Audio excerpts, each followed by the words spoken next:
Hi everybody, I'm Heather Michael, one of the learning consultants. This video is to give you a quick review of how to use the Fountas and Pinnell Benchmark System 1 to do some reading assessments with students that are kindergarten to grade 3. If you're familiar with the Fountas and Pinnell Benchmark Kit 2, Kit 1 works exactly the same as Kit 2. Kit 2 is for grades 4 to infinity, and Kit 1 is for kindergarten to grade 3. Sometimes even you can use this with grade 4 students. If you are familiar with PM benchmarks, it is very, very, very similar to PM benchmarking. You won't have any problem making the transition. You'll actually find this system to be more, what's the word I'm looking for, efficient, and I'll show you how. Before I go on, I'm going to be mentioning different tools, forms throughout this video. Don't panic about trying to find them. They are all on that Level Literacy Resources Google Classroom that I have up right now. And the course code to get in is 43U36AG. If you scroll down to the post that says Fountas and Pinnell in School Reading Assessments, this video will be there, and all of the lists and documents you need will all be there. Okay.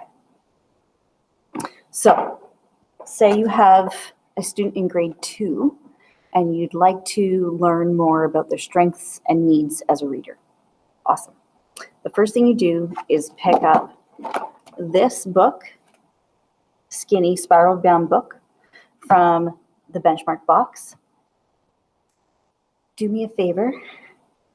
All of the items I'm going to show you from this box cannot be replaced individually. So the kit itself, the whole kit is $600. And if items go missing, it makes the kit much less effective, and you can't replace the bits. You've got to rebuy the whole thing. So keep all the bits in the box. That would be great. Okay, so first thing you do is pull out this spiral bound book. And if I am working with a kindergarten student, I start on beginning list. If I'm working with a grade 1 student, beginning list. If I'm working with a grade 2 student, I start on word list 1. If I have a grade 3 student, I start them on word list 2. The idea is that you're starting potentially one grade level below, so that the first words they read are likely not going to be too onerous for them. So if I have a student in grade 2 and I want to figure out where we are, I hand them word list 1. And I just literally give it to them, and they can just read each word right off the page. These are plasticized, so you can sterilize them. If they struggle with the word, if it's labored and they have to sound it out, count that as not right. We want these words to be automatic to count. Jump, here, went. This should be fast. If you get 5 words in and this is really not going well, say, oh, sorry, wrong list, and then just back them up to the one before. I usually preface this activity with a little explanation for them. I say, we're going to play a game. Every word that you get right is a point for you. Every word you don't get right is a point for me. I'm trying to trick you. And so that sort of sets them up. They understand going in that they might not get every word, and that's okay. They're still going to get more points than me. They're still going to win. So if my grade 2 student read every word on word list 1 perfectly, it happens often, that word list is too easy for them. And you say, oh, too easy. And they're proud. And then you flip to the next word list. If they get that word list completely right, flip to the next one. So theoretically, you keep going until you get to a list where they make at least 2 mistakes. If they make only 1 mistake, try the next list. If they make at least 2, that's where you stop. And all I need to know is what list they made it to and how many words they got right. Even if you switch to a list and they only got 5 right, that's fine. You're good. All you need to know is what word list they were working on and how many they got right. That's when you find this great big spiral book in the box. Turn to page 162. You might never find this page because we're busy people. So also on that Google Classroom I showed you, this little where to start chart that is on page 162 is also on the Google Classroom. So looking at this chart, I can decide what word list we started on, and then I look at number right, and then I go across and it will give me a letter. So for example, if I was on word list 2 and I got between 6 and 10 correct, I scroll over. This is actually, I'm going to start on level F. So unlike the PM benchmarks, I don't have to guess blindly as to which book to hand them first. That word list exercise will give me a ballpark of how the comprehension is actually, believe it or not, these are really well written lists, and the decoding abilities. So I usually run my whole class or my group, whatever the case may be, through these word lists first, so that for each student I get what list they landed on and how many they got right. I have that all recorded. Then I use the where to start chart and figure out what letter that equates to. Then I'm ready to sit down and do some observations of their reading habits. So inside the benchmark kit, there are 2 books for every letter, A through N. A whole bunch of little books. They're all going to be filed in this box according to letter. And we said, my grade 2 students, we said F, didn't we? So I'm going to find the 2 F books. And there's always 2 because one is fiction and one is nonfiction. Depending on what you're targeting, if you're trying to figure out how they look and make use of text features, you're going to want to hand them the nonfiction book. If you want to see how they make connections to characters and follow the plot, fiction. If you ever have the opportunity, you can always give them the choice because they will right away gravitate towards one or the other, and then again, that helps them feel more relaxed. Say we pick from nest to bird. So I actually I do the first reading. So if I have my little student beside me, the first thing I actually do is read Mother Bird makes a nest with sticks and grass, and then she lays her eggs in the nest. Read to find out what she does to take care of her new baby birds. So the student gets some vocabulary and an introduction to the big ideas through that piece that I read. They can have this book in their hands while I'm doing that, because that description, that introduction, is also on the running record sheet. So that big spiral book that we had out to find the word list is also the book that contains the running record sheets for documenting the observations for reading. And on the very first page of From Nest to Bird, I have that introduction that I can read to the student from my page. The students don't need to read the whole book out loud. They actually are going to read until they get to a large black square. Oh, I could be wrong. They might be reading this whole book out loud. Okay. So at level F, there was no black square. But as I get higher through the levels, there's going to be a black square where students will stop reading aloud. Let's see if I'm going to eat my words here. Okay, so yeah. So by the time we get to level K, there's a black square. The student will only read out loud to you to the black square. And then from that point on, they can read the rest in their head while you're maybe doing some markings on your recording sheet. But sorry, from nest to bird, it's short enough that there's no black square. They just read the whole thing. I'm learning. Okay, so if you're familiar with benchmarking at all, it's exactly the same thing. You're keeping track of what the student says. If what they read is at all different from what you have on your sheet, that counts as an error. If they skip a word, replace a word, mispronounce a word, if they skip punctuation, add punctuation, you're keeping track of all of that while they're reading. If they mispronounce a name, it counts as an error the first time they do it, but not thereafter.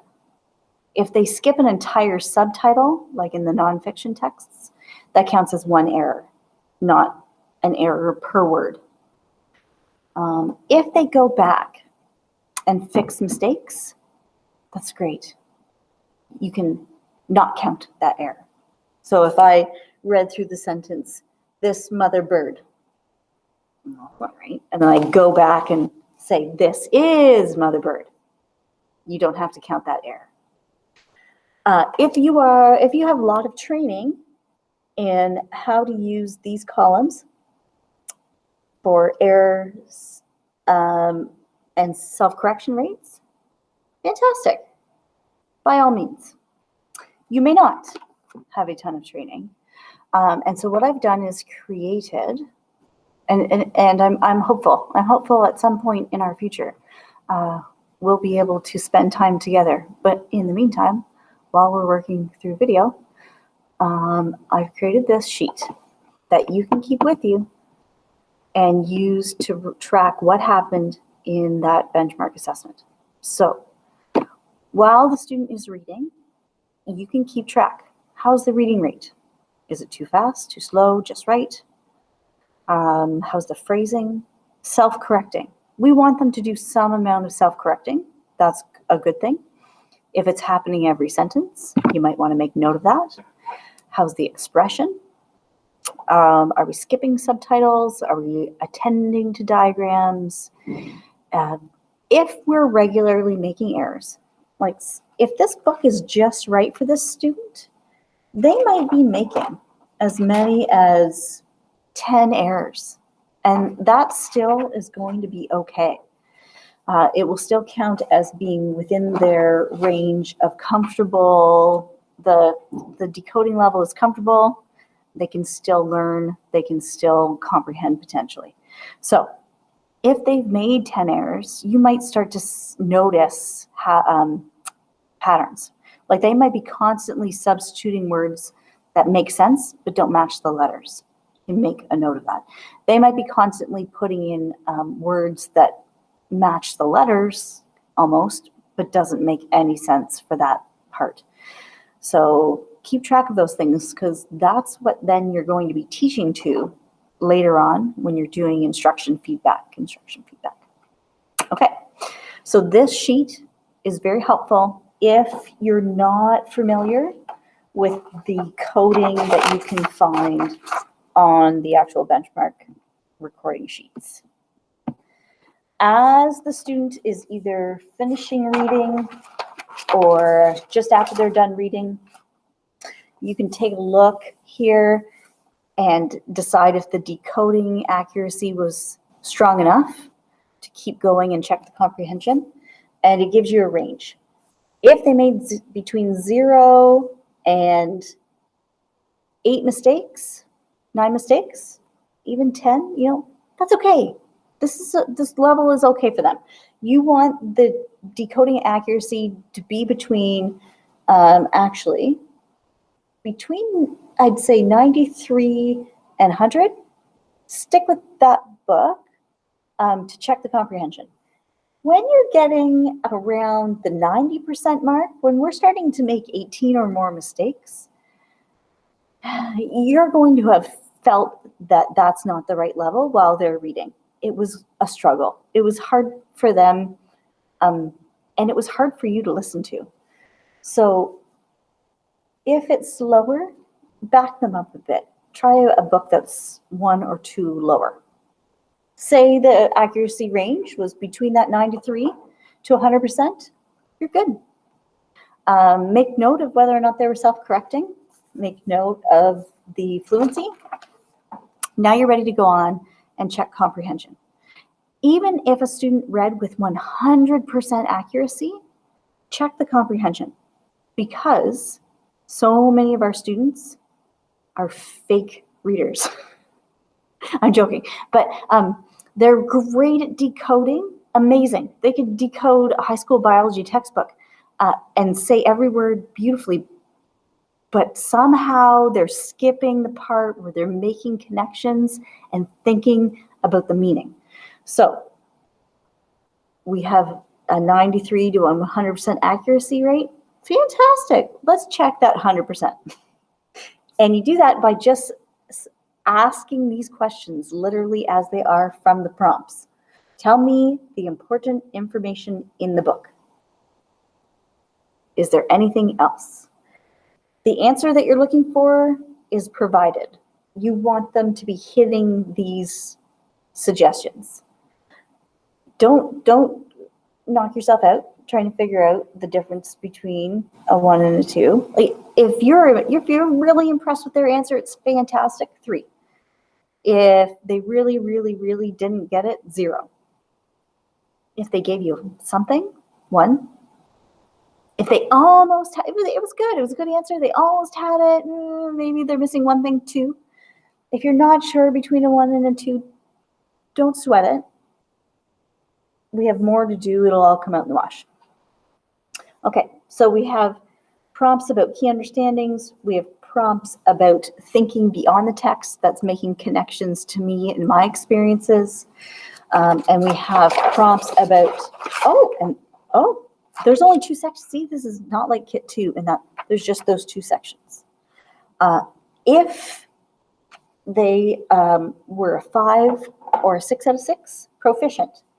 If they got about a 4 in the comprehension section, okay, we're approaching proficiency.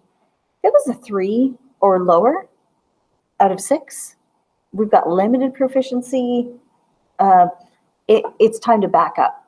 You want to go back to the point where you can find a book where they can decode and their comprehension is at least a 4 out of 6, at least approaching proficiency. So pretend this student read with a 95% accuracy in terms of decoding and then answered all of these questions for comprehension. I found personally from doing all of these many benchmarks that I wanted to be able to record what was happening really quickly, because we're doing a lot of assessments in a week.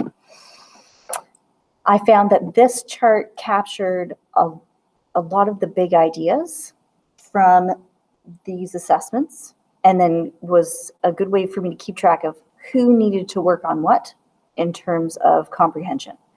And I'm thinking don't be surprised if you find a different version of this observations from benchmark assessment sheet that goes with Kit 1. This is the one I generated to go with Kit 2, grade 3 to 8. So I might have to eliminate some of these comprehension prompts. Okay. There is a writing component. They have a writing prompt down here. You're more than welcome to invite students to do that, especially if you're looking for information in terms of how they write about their reading.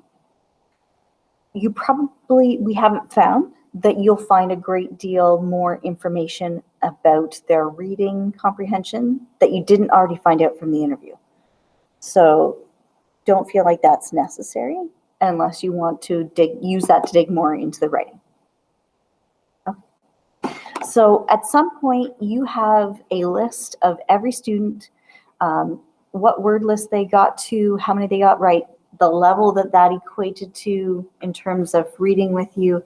Then after you actually got to watch them read, you ended up with a list of what their strengths and needs are in terms of decoding and comprehension.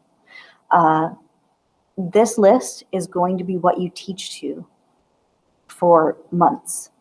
before revisiting and checking again where they are.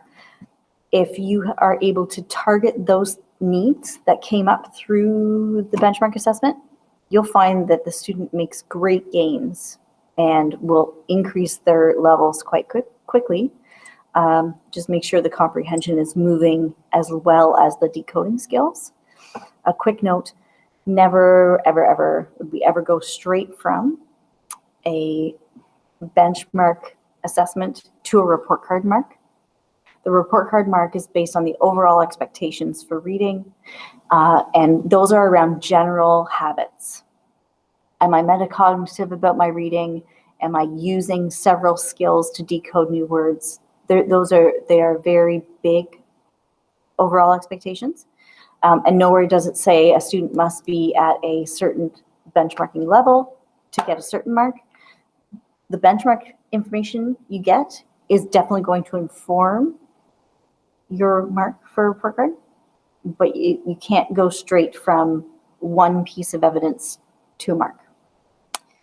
You'd want all kinds of anecdotal information and tons of observation and conversation as you were doing instructing. And then again, at the end, you'd want to revisit this and see how we do and put all that information together. If you have any questions, don't hesitate to email me.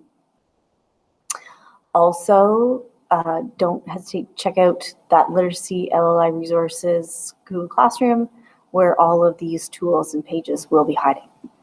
43U36AG. Thank you for benchmarking students. Stop recording.